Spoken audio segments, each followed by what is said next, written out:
Hello viewers, मैं doctor पूजा मलिक आज प्रतिरक्षा प्रणाली के लिए लहसुन के शानदार लाभ के विषय में बात करूंगी।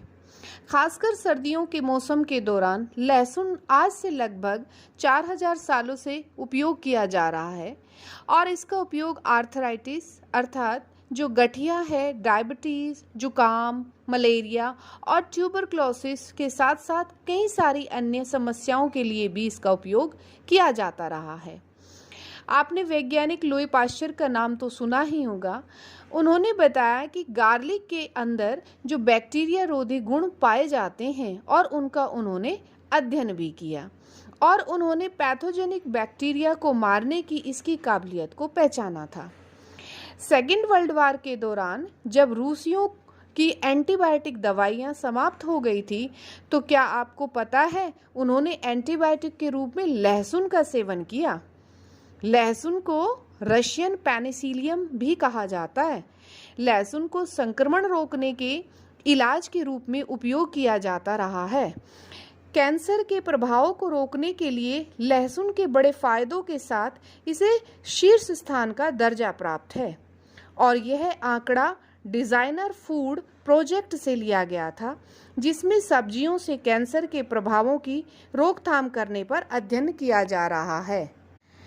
आपको पता है लहसुन में एक विशेष प्रकार की गंध होती है और ये गंध किसके कारण होती है? ये होती है सल्फर कंपाउंड्स के कारण और इस कंपाउंड का नाम है एलिसिन।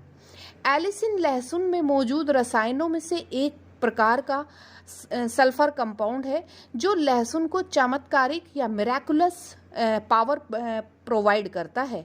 यह संक्रमण को रोकता है, खून को पतला करता है और रक्त का थक्का बनने से रोकता है। यह ब्लड शुगर को कंट्रोल करता है, कैंसर को भी नष्ट करता है, बीपी को कम करता है। वैज्ञानिकों को शोध से पता चला है कि केवल लहसुन की सुगंध ही बैक्टीरिया को छुए बिना उसका सफाया कर सकती है। जरा सोचिए कि सर्दियों के दौरान यदि आप लहसुन खाते हैं और आपकी सांसों से लहसुन की स्मेल आती है, तो आप वास्तव में जो माइक्रोब्स हैं या सूक्ष्म जीव हैं उनको दूर भगा रहे होते हैं। अगर आपकी सांसों से लहसुन की गंध बाहर निकलती है तो आप हवा में उपस्थित जो माइक्रोब्स होते हैं उनका भी सफाया कर रहे होते हैं। लहसुन ने अपने बचाव के लिए युगों से एक प्रतिरक्षा प्रणाली का विकास किया हुआ है। इसके साथ साथ कई अन्य जड़ी बूटियां और हैं, जैसे सब्जियों के रूप में अगर हम बात करें प्याज और मूली और कई अन्य तरह की जो पत्तेदार सब्जियां हैं वे भी इसी सूची में सम्मिलित हैं। लहसुन में ऑर्गेनोफॉस्फेट्स के साथ जुड़ जाने की काबिलियत होती है जो कि कीटनाशकों में मौजूद होते हैं और लहसुन इन्हें आपके शरीर से बाहर निकाल फेंकता है। ऑर्गेनोफॉस्फेट्स आपकी जो इम्यूनिटी सिस्टम है उस पर एक बहुत खराब प्रभाव डालते हैं। ये आपकी प्रतिरक्षा प्रणाली को कमज़ोर बनाते हैं और आप आसानी से बीमार पड़ सकते हैं। और लहसुन इन रसायनों को आपके शरीर से बाहर निकालने का बड़ी तीव्र गति से काम करता है और आपकी प्रतिरक्षा प्रणाली को सुरक्षित रखता है। और जैसा कि आप जानते हैं कि जब आप किसी वायरस के संपर्क में आते हैं तो आम तौर पर उन लोगों में वायरस के कारण समस्याएं पैदा हो जाती हैं जिनकी इम्यूनिटी सिस्टम बेहद वीक यानी कि कमज़ोर होती है।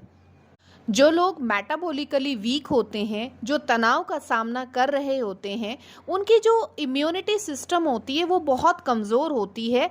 तो अगर हमें उनकी इम्यूनिटी सिस्टम को स्ट्रॉन्ग करना है और संक्रमण से बचाना है तो हमें लहसुन का उपयोग करना चाहिए।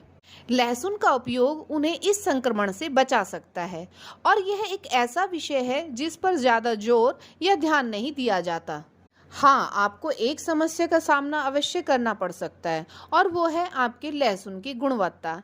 क्या आप जानते हैं कि दुनिया भर में लगभग 80% लहसुन चाइना से आयात किया जाता है और इसके साथ समस्या यह है कि चीन में इन पर ब्लीच और रासायनिक छिड़काव किया जाता है। इसलिए यदि आप लहसुन खरीदना चाहते हैं तो सुनिश्चित करें कि यह आपके निकटतम स्थानों पर उगाया गया हो, इसके ऊपर ब्लीच का कोई भी छिड़काव ना किया गया हो। अच्छा, यहाँ मैं एक और मुख्य बात करूँगी। यहाँ एक महत्वपूर्ण प्रश्न अराइज करता है, क्या हम फर्मेंटेड लहसुन ले सकते हैं? हाँ, हम फर्मेंटेड लहसुन ले सकते हैं।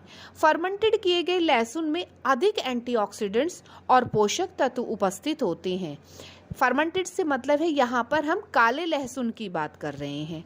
आप काला लहसुन ले सकते हैं या फिर आप लहसुन को शहद में डालकर फर्मेंट कर सकते हैं या फिर आप लहसुन को थोड़े से विनेगर के अंदर डिप कर भी खा सकते हैं। लहसुन की एक और ख़ास बात ये होती है कि ये हाई टेम्परेचर पर भी ख़राब नहीं होता है और इसके एंटीऑक्सीडेंट्स और जो इसकी क्वालिटीज़ हैं वो एज इट इज़ बनी रहती हैं। तो आप इसको गरम करके सब्जी के साथ में भी खा सकते हैं। मुझे आशा है आपको लहसुन के बेनिफिट्स के बारे में कुछ नई जानकारियाँ प्राप्त हुई होंगी मेरी इस वीडियो से। तो मेरी इस वीडियो को लाइक करना, शेयर करना मत भूलिएगा। अपना ख्याल रखिए, स्वस्थ रहिए, खुश रहिए, मंगल रहिए। Have a nice day. Bye bye.